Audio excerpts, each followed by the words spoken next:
No, you don't. All right. Now we're live. And welcome to Winterviews, Series 4, Episode 10. We're back after our 2-week hiatus. I'm your host, Catherine Silva, Cat for short, and we have the wonderful and amazing Rowan Hill in the studio with us today. And we're sorry we're a little bit late. It was we had some audio issues. My bad. Figure out. And we're just kind of catching up after AuthorCon. So so many stories that aren't fit for YouTube consumption. Yes. And basically AuthorCon, if you don't know, is a convention that happens every year in Virginia, in Williamsburg, Virginia. It is hosted by Scares That Care, which is a fundraising organization. Hello, Cat. And it's a really fun time typically. Mm-hmm. And if you're in the area, it's usually April, although next year it's going to be earlier than that. You should come, because all the things that you can't imagine might happen usually do happen. You could get some good leverage on anybody you wanted to. If blackmail is your aim, you'd have it in spades, baby. Yeah. Not that we want to further that idea, certainly. Some people deserve it. But it's a fun event, so consider coming. But we're here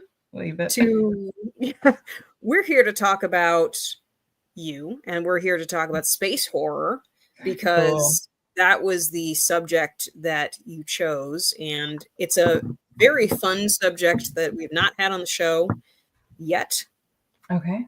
Sure. Let's talk. So first off, just for those who might not know you, for those regrettably who do not know the amazing Rowan Hill, can you give us a little synopsis of who you are and what you write? Oh, man.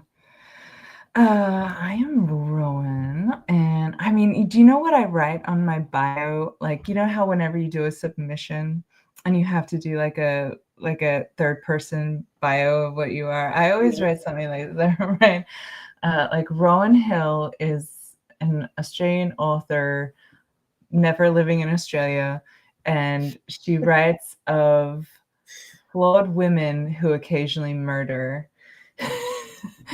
and she can usually be found like with an 80s synth soundtrack, like playing in the background. That would be my bio. That's how I only want to be known as.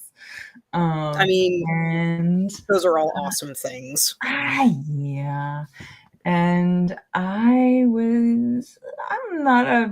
haven't been publishing for like, a long time, and I don't have a huge catalog yet, so I don't blame people for not knowing me. Hey, if you don't know Rowan, this is the perfect opportunity to get to know Rowan. And you have a couple of super kick-ass books out right now. The first of which I have. I'm very excited to have what it do you have? in the room. I knew you were going to ask me that, and then I'm like, oh God, what's the name of it? You just offered it. I wouldn't have said anything if you hadn't said anything. It's not the short story collection that we're talking about, that we're kind of focusing on. What does the cover look like? Oh, God. Do you know what? I do remember when it was back at Merrimack, you Merrimack Foxfire. Thank you. Yes. That's the one. It has the Northern Lights on it. See, Yeah. the image of the cover just like popped into my head, Wait, but I think I have something. Wait, let me show you. Let's just make sure. Let's make that sure. I is always extra embarrassing. is that the one? That's totally the one. That's that is the one that I have. Perfect. Foxfire. Right, we're starting that. Agatha Christie kind of horror.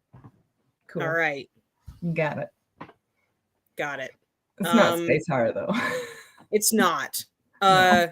It's very intriguing. The cover makes me think of what True Detective, the Oh, latest. whoa. High praise. High praise. Yeah, that's pretty fun. Yeah, I'm very invested for that reason. It just It's not True Detective. There's no detectives. But no, and that's fine. It just, the comparison. I know. I do love that cover. But the short story collection is the Mhm. space horror, and that's Maidens, No Maidens. Had it. No Maidens from Earth to Mars. There it is. Let me find the other book too. I keep on I keep my storage right next to anything. I know. I think this There has it is. a good cover too. I love it. It's a rad cover. Don Noble is so good. I love him. I was gonna say I thought it was Don Noble, and the only reason I said that is because he uses the same font.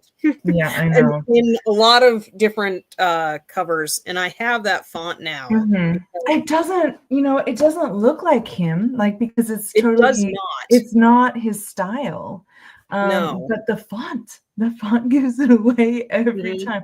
There are a few artists that just stick, like Keelan Patrick Burke. He does the same font.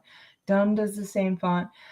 And there's like 2 or 3 other cover artists that just I don't know if they do it intentionally, like, because that, like, to make it like their, patented kind of style, but they stick to the same font.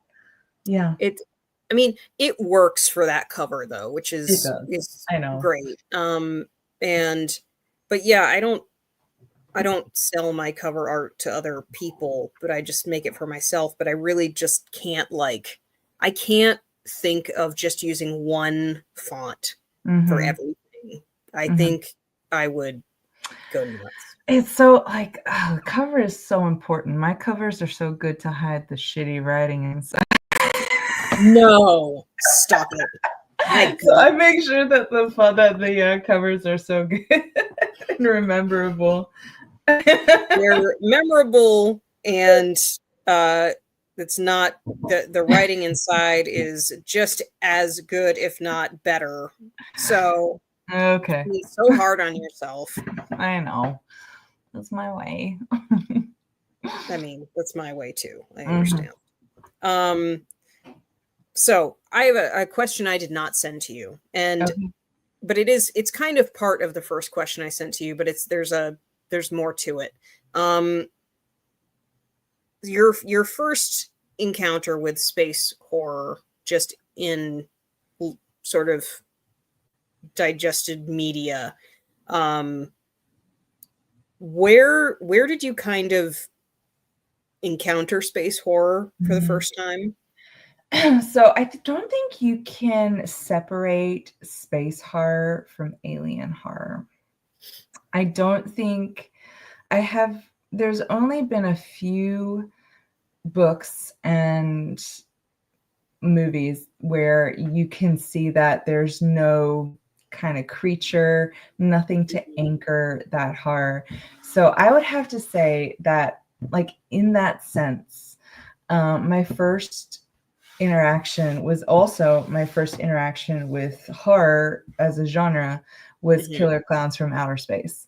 When I was like 9, and my dad turned it on and forgot I was also in the rumpus room, and he just walked away and left me to watch this Killer Clowns from Outer Space, which as a 9-year-old was terrifying. But the Killer Clowns from Outer Space isn't really I wouldn't call it true horror, but definitely the next one was probably Robert Heinlein's. So I grew up science fiction. I did not grow up horror. We were a Yeah. science fiction house, and Robert Heinlein's Starship Troopers was one of the first novels I read. And it was science fiction, but like the things that they were describing, or that Heinlein was describing, definitely was pretty gory and gruesome. I mean, the military aspect, it definitely kind of cleaned up the horror part of it. Yeah. But if you just added a few more adjectives here and there, or if he had a deeper character development, it could have definitely been a horror one. So I'd probably say those were my first. Okay. Mm-hmm. And then as far as sort of, I guess more visual media, television, movies, Yeah. was there a like Star Wars or Star Trek or 100% Aliens. gotcha. Okay. My comfort movie to this day. All right. Yeah, I think, and when I was growing up, when I was a teen, Event Horizon came out. God. And that's like the pinnacle of space horror for me.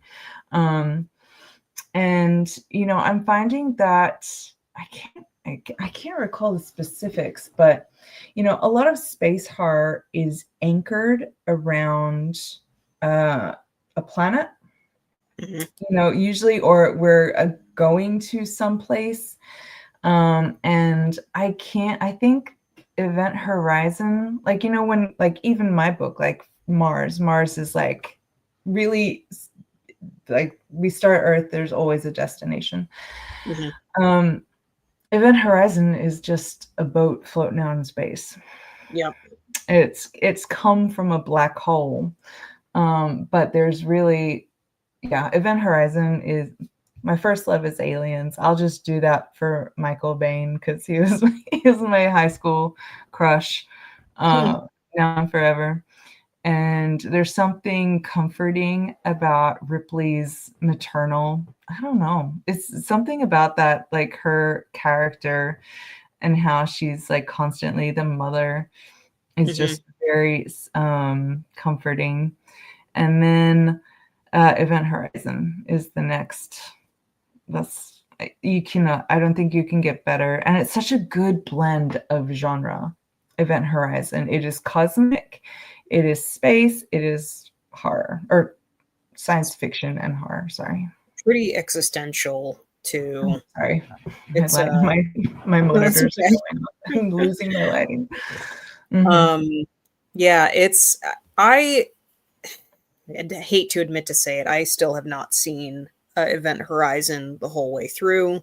Um Way and through. that's I've seen parts of it. Okay. That's coming from somebody who has been kind of afraid of it, I guess is the best way to put it. Like, because it's It's pretty pretty like scary. gory, I would Mm-hmm. say in a couple of scenes. And but I'm also like I grew up on science fiction also, and Star Trek was my thing. Sure. So Are the you idea a TNG or a Voyager?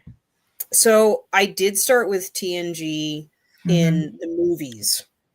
Okay. Um and First Contact is like one of my top 10 Okay. films Oh, because of the horror aspect of it. sure. But Voyager was What? my Wait, wait, whoa, rewind. What horror aspect are you talking about? You're just talking oh, about the Borg on the ship? Borg. Yeah. When they're taking over the ship. Oh yeah. Okay, I get that. Absolutely like horrifying. Really? Um yeah. Okay. I mean, not in the sense that it's the same level of Mhm. well, you know, Star Trek kind of shied away from blood Yeah, and no, and there's no all of blood. that. Mhm. But still, the idea of this, race that is coming to essentially take over every other Mhm. race, and then it's trying to meet perfection by supplanting Mhm. technological parts into humans or into whatever alien it comes across, um, Mm. This is is very informative about you as a person, Kat. pretty scary. Like I Okay. remember just being like, okay, this movie has got my attention. I'm still a little scared of it, but I Okay. on first watch, but I do love it. Yeah. Um, It's a it's one classic. that, yeah, it's one that I go back to. Mhm. Um, but really, Voyager was the TV series I watched, and that was the spaceship lost trying to get Mhm. home. So You didn't do Deep Space Nine? I did some of Deep Space Nine, It was always on but so late. It was I always didn't. on so late. Yeah, I didn't have it on a station that I could watch at home. Yeah. I could get it at my grandmother's house, Mhm. but that was it. It's a perfect place to watch DS9. Right. Okay. Um, but let's set my phone far away with all my questions on it. Um,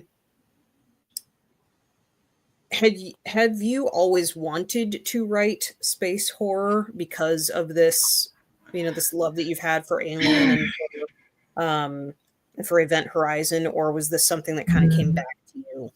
I gravitated towards it a lot, because there's always a new development in space Mhm. race, in finding something new on Mars.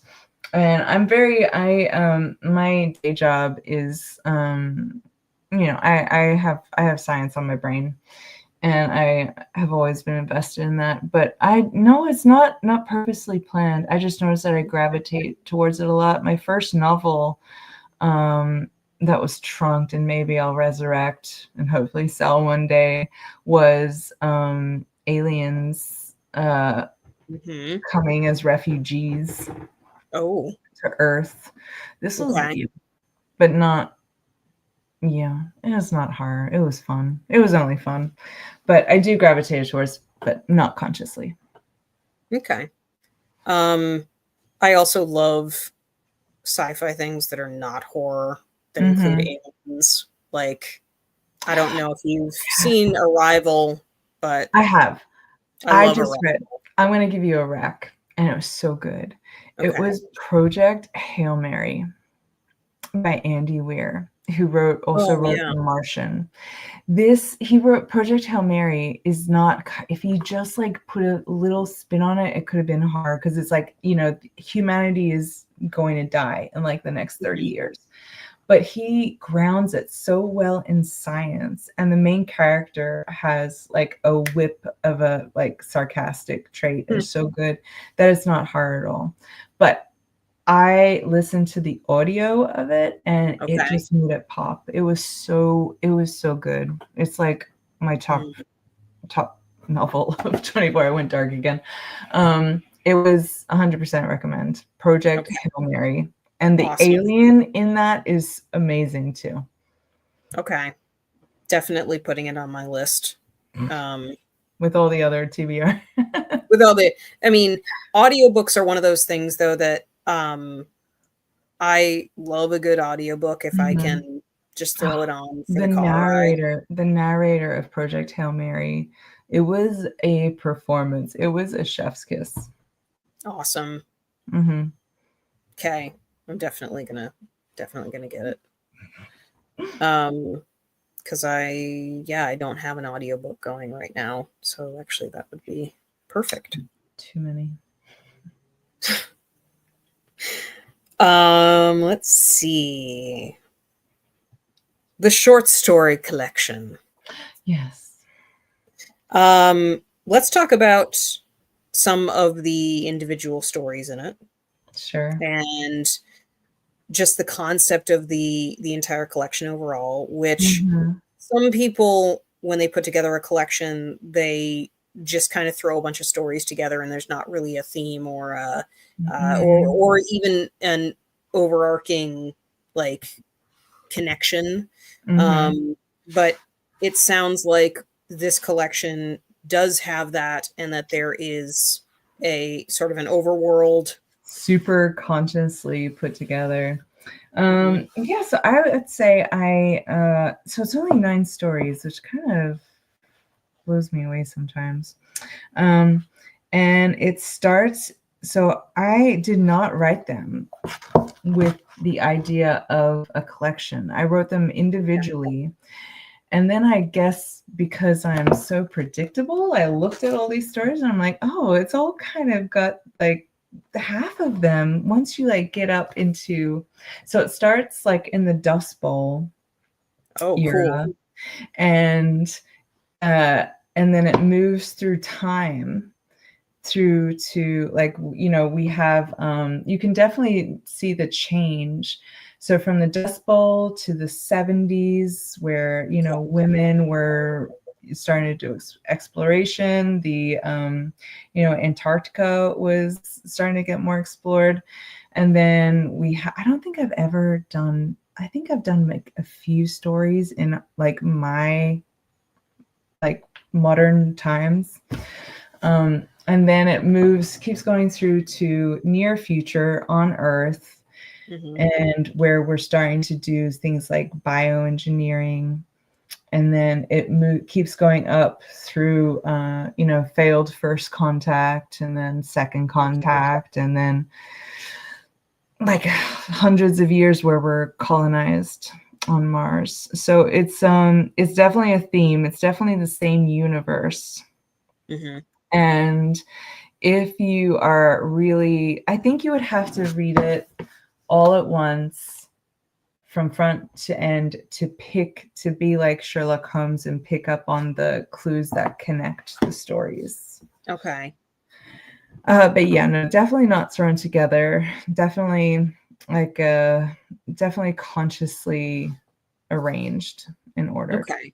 And Cool. just to go from that past to future, and you can see evolution actually in evolution takes millions of years, Mhm. and you see a little part of that in the story of my main villain. Okay. All Mm-hmm. right. No spoilers. Um, had any of these been previously published, or were these all written No, for? there was like 2 or 3. There was do you remember Diabolica Americana? Mhm. It was an Yeah. anthology from a few years ago. There was one in there. There was a random there's 3 of, I'm sorry, 3 of them had been previously published. Okay. To answer your question. Don't let me talk too much. Just get to the answer.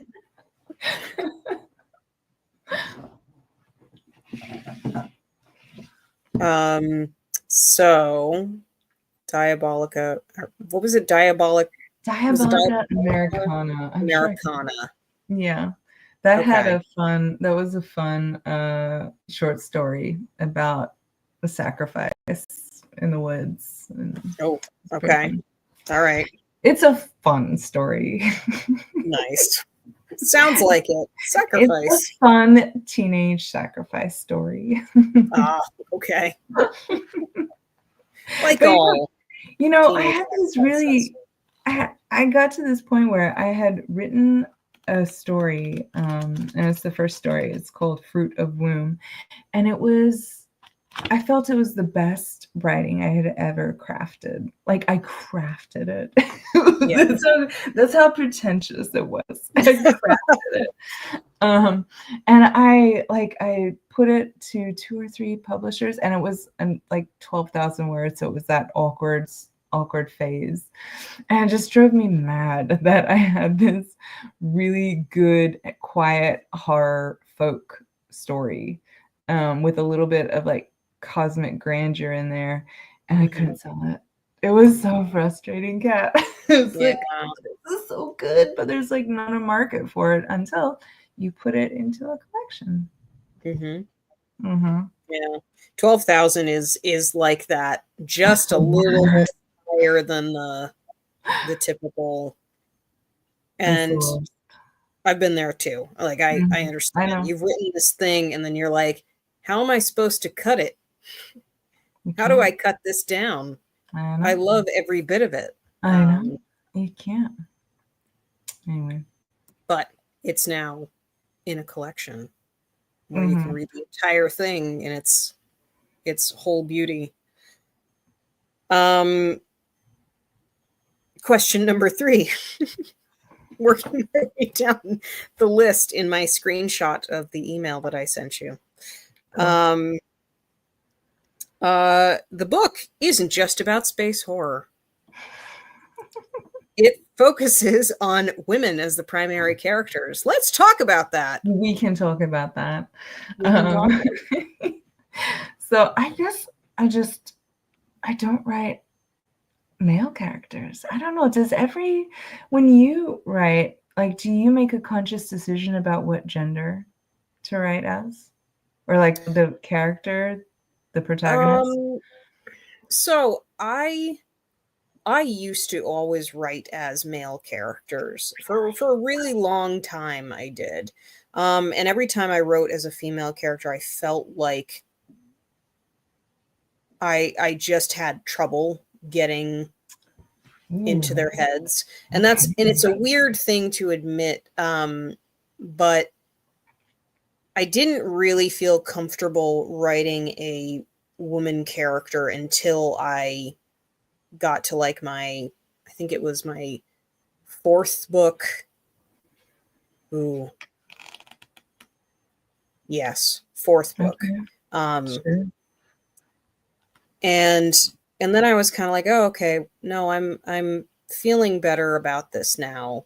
Um, and Mhm. then since then, I have felt more and more comfortable. I think the the fear was that I would put too much of myself into those characters, and they would all just kind of seem flat. Mm. Too much of the same thing. But I've learned since then not to just write Mhm. myself, the Mhm. same parts of me Sure. Yeah. as these Okay. characters. So Yeah, I noticed that I mainly write for as women, and I when I do occasionally write as men, I usually end up killing him, which tracks for me. It's like that's on brand. Um, but I did have one story in here that started off as a man, but it had nothing to do with his identity, like being a man. mhm. Oh shit, Roberto Tone is watching me we right have now. we have Rob, which is amazing. Oh Hello, god. Rob. Oh, that guy always makes me blush. Um, and so because gender wasn't part of his identity and he was in space and he is alone, like, Hmm. really a lot of our gender comes out with interaction, right? Yeah. And this guy was not interacting with anyone, and so I did like a quick switcheroo to make him androgynous. Okay. So gender actually has no role in that story. Hmm. Um, and that's kind of, but yeah, no, I really like just writing flawed women who occasionally murder. Yep. The part of the bio. That's my 3 sentence bio. And yeah, I mean, with dwindling resources and but like heightened technology, probably Hmm. gender is either going to become absolutely pointless, like for unless puritanicals say Hmm. otherwise, or it's going to be the most important thing. Hmm. Hmm. I Yeah. choose the first one where we just ignore gender and the only thing that we ever see is when aliens are like become STD, and it's like Mm. the safest sexual orientation you can be in space is a lesbian. I So mean, I'm kind of on the same path with that. uh-huh. Like, I it's just the social complexes that exist in our world surrounding Mhm. gender are. It feels like it's going to take a very long time before anything really changes. But I do like I do get the just yeah. Wouldn't it be great if we could just embrace the parts of us um, Mhm. that are masculine, that are feminine, that are everything in between, and just Mhm. you know There's really good books that kind of and movies that like say in space you can fuck anyone. Like your resources are pretty limited out there, so just take what you can get. I mean, okay. So that does make me think of I don't know if you're much of a gamer or not. Do you Well, I know? mean, what games are we talking about here? So I was thinking of just for one, Mass Effect, what Rob just pointed it out. But Mass Effect would be the big one. Okay. And then the other one I was thinking of was Saints Row 4 because it kind No, of I don't have any experience with those. I'm like a old game person. I'm old. an old game person. So chess. Yeah, chess. That's it. You got it. 100%. Um, these games have you're playing as a character in a leading role, and then you're basically you can romance whoever, Mhm. whatever. uh, What?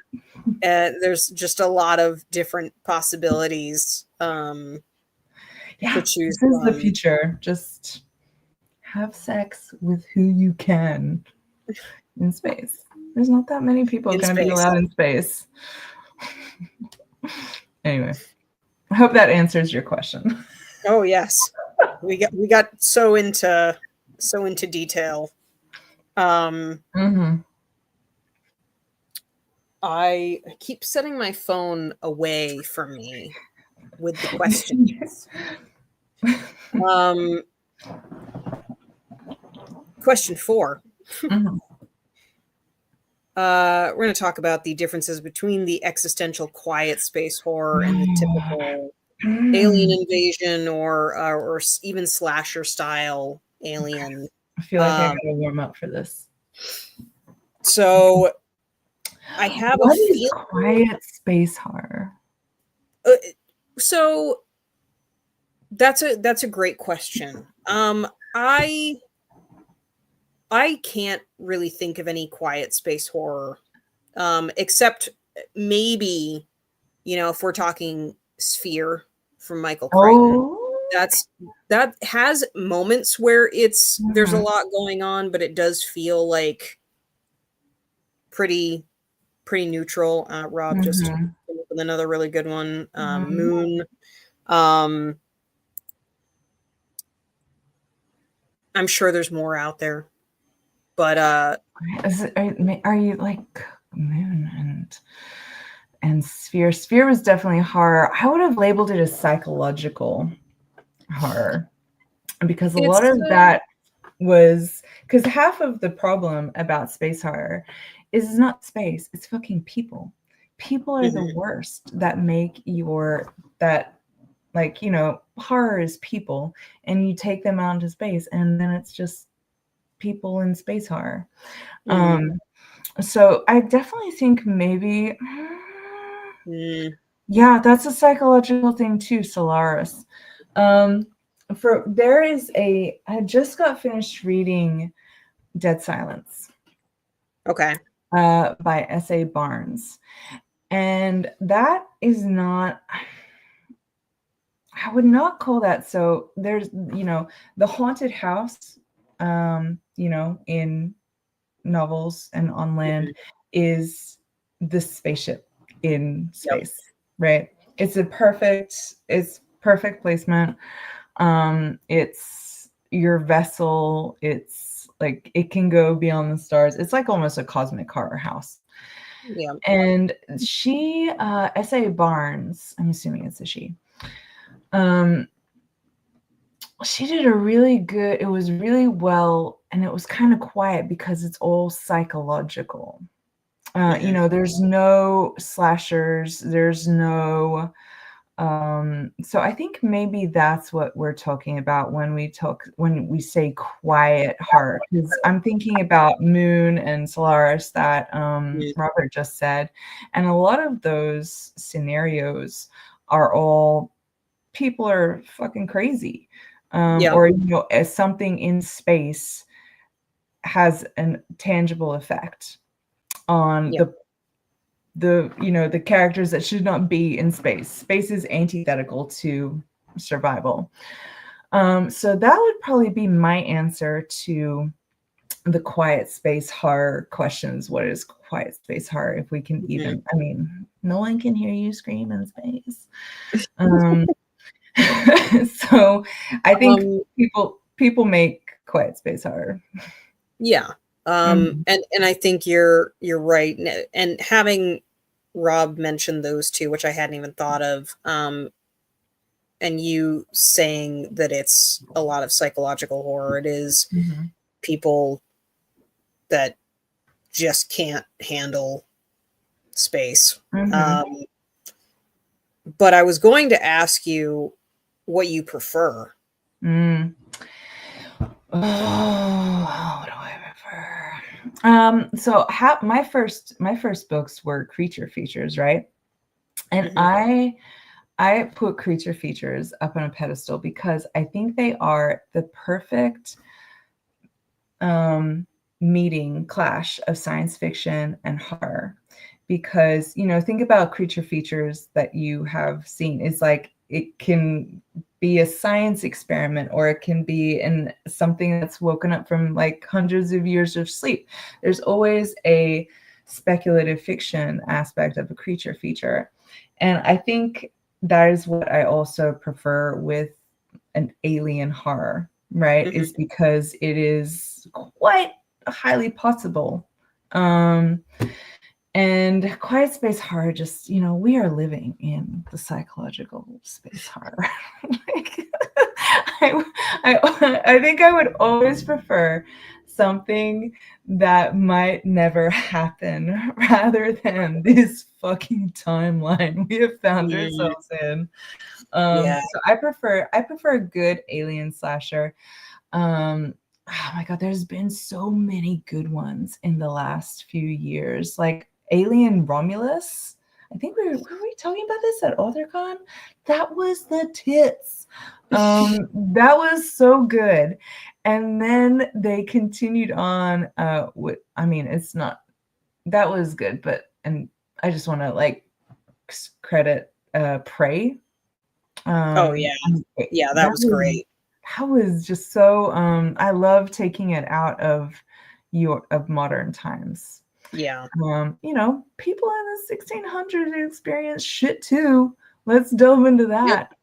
that. So I think I would love to have more. I prefer alien invasion. There's not a lot of it in book form. Hmm. At least, not in the circles and Kindle like rows that I run into. Um, Definitely like Starship Troopers like could have done so good if Heinlein put a horror spin on it. But being in the military is horror, so I guess that's what angle he was running for. Yeah, that's. I I mean, mean, it doesn't take much to get into the horror sphere with something like that, mhm. and the film is kind of like kind of edges a little further into that. The films were somewhat like the book, but no, the films were like just horny young people. I appreciated them for what they were. Yeah, there's apparently going to be a reboot, is what I've heard. So No. yeah, yeah, there's talk. My heart. Rob has a question, and what was the alien home invasion movie on Hulu? Oh, are you Oh, talking about we can there no one will save you? yeah, No One Will Save You. No one That will was a save you. great movie. That was really great movie. That was perfect. I would not call that space horror, but that was definitely it was so inventive too. There was not Mhm. a single line of dialogue in that Yeah, movie. It yeah, it was a was great movie. yeah, or that sorry, the main character did not say anything in that movie. Yeah, that was bone chilling. That was really kept you on the edge. Mhm. Yeah. I had a Yeah, final girl too. She won. yeah, yeah. I always find aliens more scary personally when they are in a place that is comfortable and familiar to me. Like that Mhm. just freaks me out. Aliens Um, are scarier when they're in their home when they're in your home rather yeah, than sure. yeah. Yeah. Like Absolutely. Signs still gets me. Okay. Yeah. Still gets me. Yeah. There was a movie from the 80s. Maybe I can do a quick lookup of it. It was very there was a scene in there that was so visceral. It was a man on an operating table and he is getting probed and Oh God. tortured by these aliens. And it is very dark. Ugh. Yeah. I don't know. You know what? I'll Also, find it as soon as we get off of here and then I'll remember it. God, Yeah. I think this is Fire in the maybe Sky. Oh my God, why Robert's so good. I was gonna say he's on it. I don't know what the McPherson tape is, but I sounds like I don't want to know. Maybe. Oh shit, that was 1993. Oh, this is too soon. Yeah. You would not like it, Ken. Don't watch it. No, it's good. I don't need to know. I don't need to Okay. Yeah. So alien slasher, I prefer. know. Okay. All right. I guess okay. Difficult question then. What's your favorite in the Alien movie franchise? That is not a question. It's not a question. Is it just the first one? No, it's aliens. Okay. This is like the you know how they always like there's a question like, oh, when was the sequel better than the original? It's like aliens. Okay. Plural rather than singular. No, that was just Alien Romulus was really good for the new Gen X or Gen Z. What are we up to? Gen Z. We're up to Gen Z. Yeah. Yeah, that was really It good might for be them. beyond Gen Z actually at this point. Well, it was really good for the new wave of horror lovers. Yeah.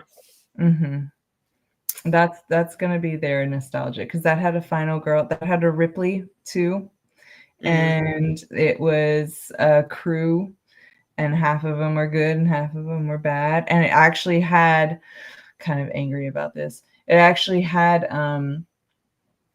Ian Ian McDonald. Oh my gosh! I forgot his last name. It had the original cyborg Oh, from Ash. Yeah. yeah, from the first one. Yep. And they like poor Bilbo Baggins. They CGI'd his face and likeness and made him in this movie. Fair I hope job. Ian Holm. Oh my god. Robert, you better be Googling these things. Like you better not just be knowing these things off the top of your head. Oh my god, he And even had this the answer for it. I hate that. They took family recordings of a birthday party. That's terrible. That's no bueno. And anyway, it Oh had so many features. You it's just your bastard. freakish memory that I knows know. everything. So it had a lot of the elements of, everything we love from the first and second one, which I guess is just the way Hollywood works now, is they remember like, oh, this worked, this worked, this worked. Everybody loved this. Like, episode 7, we will not talk about. And it and they reproduced it. And so this is the new Aliens for them. So, Yeah. but you know what? If we're talking categories, it's Aliens, Alien, I like Alien 3, Alien 4 with where she was like the clone, and then first one, Alien, and then we'll just ignore all the rest. Yeah. So I fell into the age of like the alien that was kind of like brought back for me was Mm-hmm. Alien versus Predator. Mm-hmm. Sure. And I saw that movie on a date in high school. Oh, not with Colin. No, I did not know Colin in high school. Okay. But I didn't know what I Wait, was. you went. I'm sorry. It's just clicking out. You took a date to see Aliens versus Predator? No. Oh, I did not take a date. A okay. date took me to Of that movie, course. and I didn't know what I was getting into, Okay. I'm and I sorry. was horrified. Uh, He was trying. and then I made the worst decision to go see Prometheus in theaters after that, and again, I was horrified. Bad one. It had so much promise, but it was just a little bit too weird. There was, yeah, Mm-hmm. it was a lot of strange It was a lot. going on. Okay. Got it. Yeah.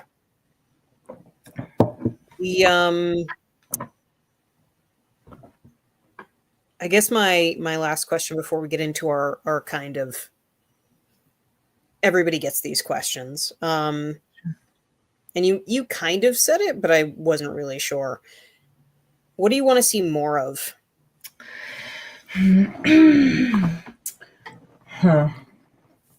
Huh. What do I want to see more of? I want to see more of my writing out there. Also, Oh, Robert, stop it. and then that as well just popped up.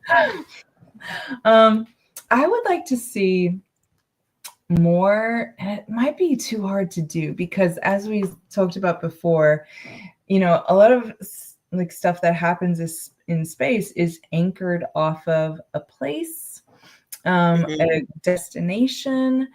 Very rarely do you hear about the horrors of just nothing, because that is like 99% of space is just emptiness.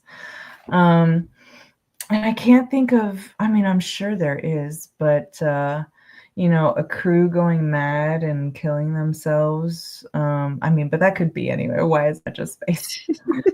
I don't know. I would like to see some unusual, what I would like to see, and I am always striving for, is the mashing of space horror.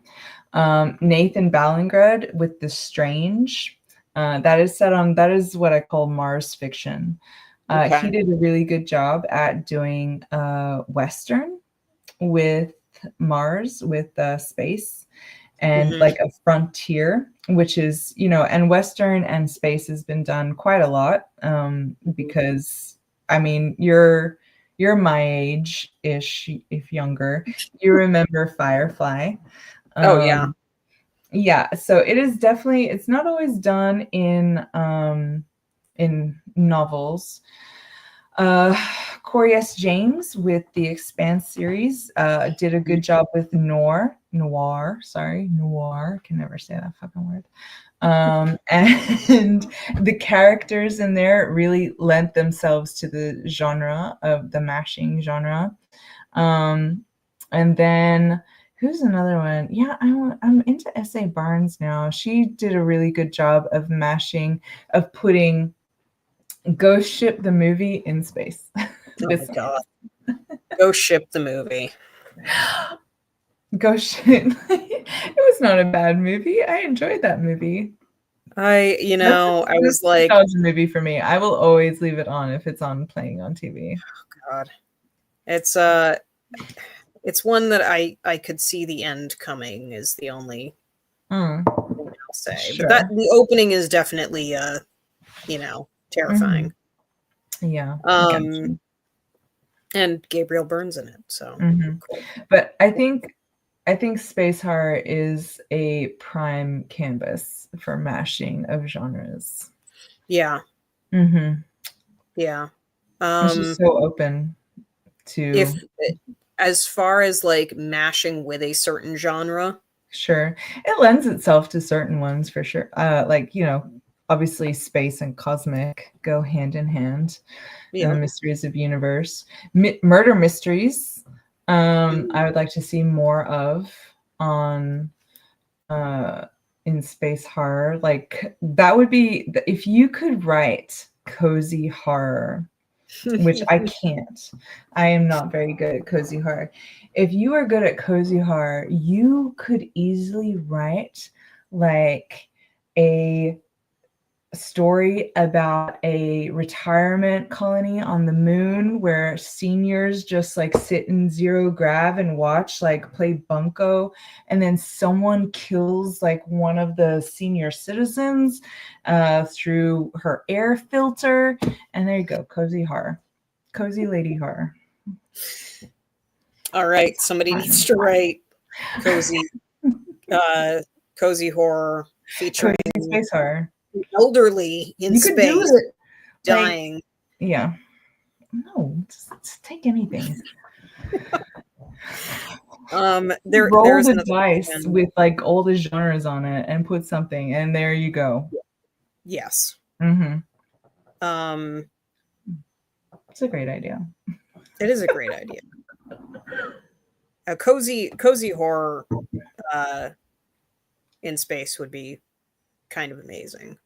Hmm. Um I should so write this. Rob asked a question that is also one of my questions in our in our sort of last questions of the evening.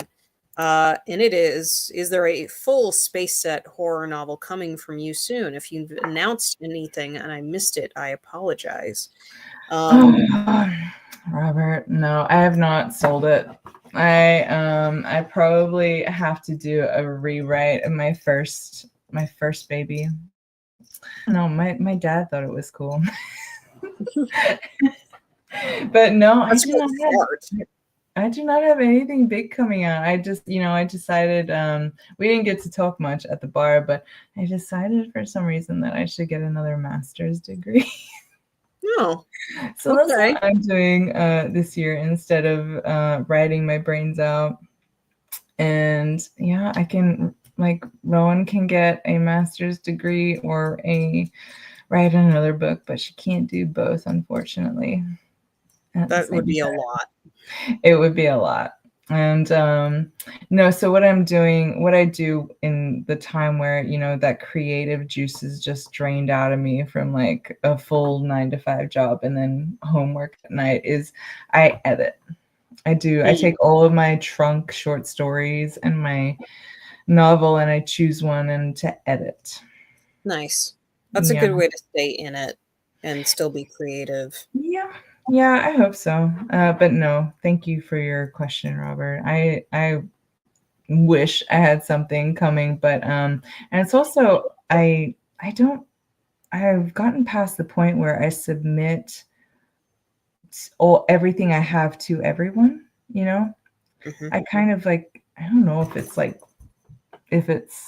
I don't know what the word is it for, but I'm kind of selective with who my small publisher is Sure. these days. Hmm. Um so yeah, I don't it's not for like a lack of It is a lack of effort. I think about Well, it. I don't want to. Haven't found the right publisher for any one of my stories yet. well, this is also wonderful advice. When it comes to you, And maybe. it's I mean, the thing is that being selective with who you send to is not Mhm. bad. It's Especially not in the bad. culture that we're at right Right. now, where a lot of small presses are having issues or Mhm. magazines are having issues. Mhm. It's It's not it's bad, but it certainly doesn't get you published, you no, know? I'm uh, not a Robert Atone where people are coming to me. Maybe one day, but, not today. that's the high bar. I We know, can that's a all high we can all bar. only hope that we hit Robatone. That would just be so nice. That's I think that is, like, part of the, great thing about having an agent is to not do all the fucking work. Mm, Like, that is the only reason why an agent has ever interested me, is because it's like, "Oh, man, I don't have to sell this, and somebody else, like, can sell it and do it, and then do publicity." It's like, "Yeah, that sounds really nice." yeah. Maybe I'm just lazy. Is that the problem? Is that just my personality I mean, deficit? if I'm you just were lazy? if you were lazy, you wouldn't be going for a what, second master's degree? Oh, oh my god. It'll be my Don't 4th degree. call yourself lazy. It'll be my No. 4th degree. I'm a doctor. Jeez. Oh my god. I Like, know. I know. I don't know why I did it. It's fun.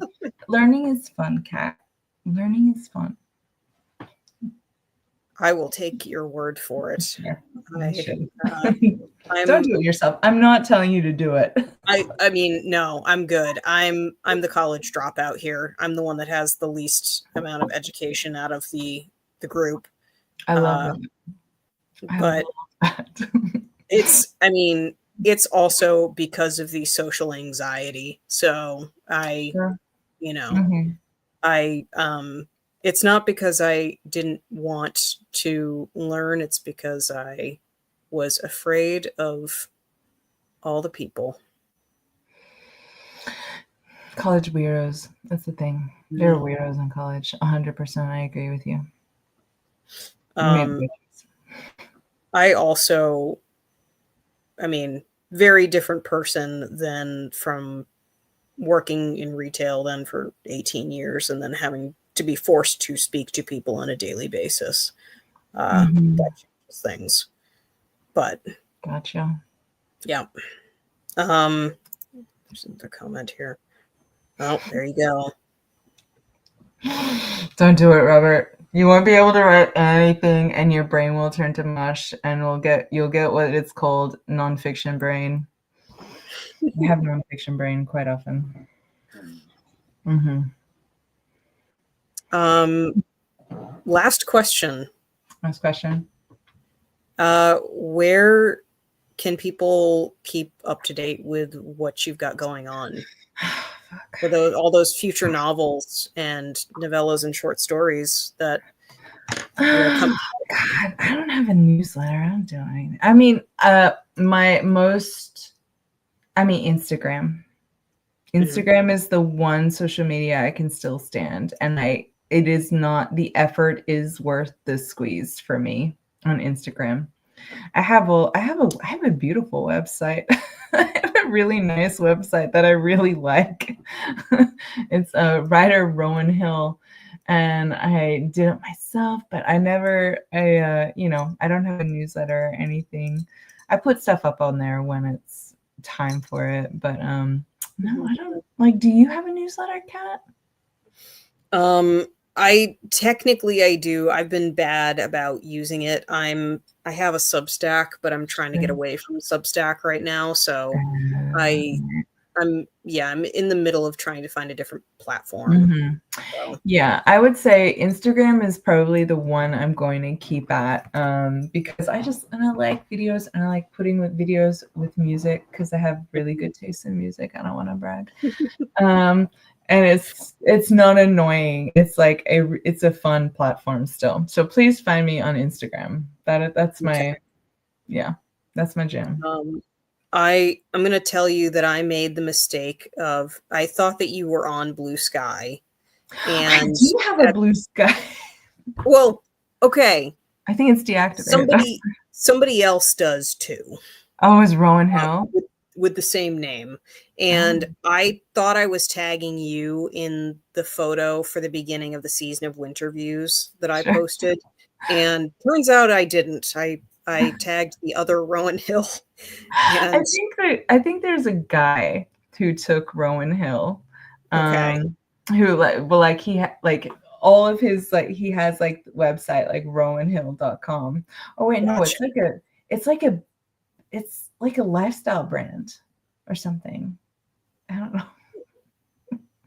Okay, so some random dude out there on Blue Yeah. Sky has my beautiful picture tagged as him. Cool. I don't hold that against you. Yeah. It's hard to tell sometimes, with vague Don't photos and worry, whatnot. So, don't worry about um, it. but it was funny anyway. You Um, should have kept up with him and say, "Yeah, aren't you meet you on YouTube? Aren't we we're gonna doing talk about this? horror. Yeah, you're Rowan Hill, aren't you?" The Rowan Hill. Don't give me a article in front of my name. Um, so we're at the end, Okay, and thank you for having I me. thank you for being a part of this season and for coming on and talking about space horror. Oh my God, what is wrong with you, He just cat? loves you. Back No, off. no, he is scratching the couch, and that is not okay. He's a cat. um, Um, yeah, I'm sorry I don't do makeup. No, Robert. Who can you afford StokerCon, Robert? I can't. That's and it's never near me. It's always mm, like a ways away. But the cost is very prohibitive for me. that's part of it. Mhm. It is quite expensive. That being said, I am going this year, but You're gonna have so much fun. this might be the first and only time that Mhm. I go. Um, so, Put on that extrovert hat, baby. oh God, yeah. Yeah, sure. Um, yes, we'll see. Make sure It you will talk be to an people. experience. Make sure you put out a call for you. That's the whole point of going to these things is to It is. network It and to is. talk to friends that you've been talking to for years. And for some asshole drunk lady to come up to you and say, "What's up, fuckers?" That was such an And then amazing drag you across entrance. the bar. Like, no, that was an amazing entrance. You cannot feel bad about that. Dude, I feel like I chose violence at that time. I'm just like, "What's up?" And honestly, and in terms of how things were at the bar Saturday night, which is typically the night for things to be a little crazier than usual. Mhm. Um, there was a lot of other crazy going on Stories. that Stories. Not all of them were good.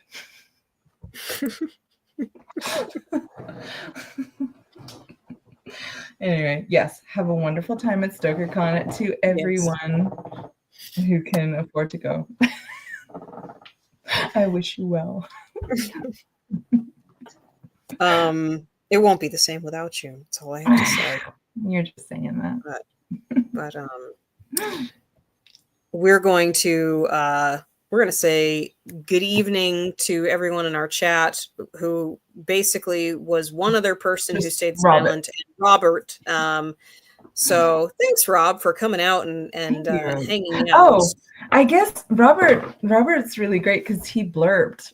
I know. I He thought that blurbed it. he did. Yeah, Yeah. Yeah, he's pretty great Yeah. as a person. But He I was gonna say he had said that the collection was wonderful early on in the chat, Mhm.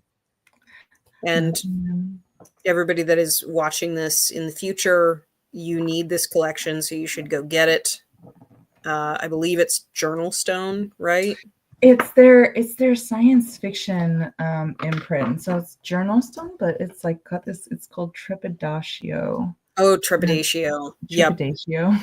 Yep. Trepidatio. It's Trepidatio. Like Not cappuccino. Trepidatio. Sounds so fancy. I say everything fancy. Yes. I really like the editor of Mhm. Journalstone, Scarlet Algae. I will sing her praises to the moon and back, to Mars and back. Yeah, she's really great, and she did a really good job with this.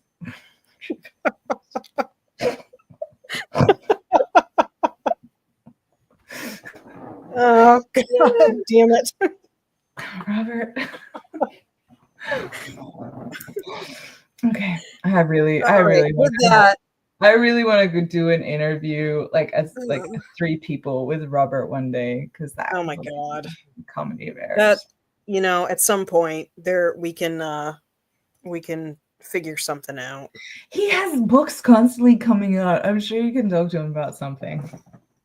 He's like a book mill.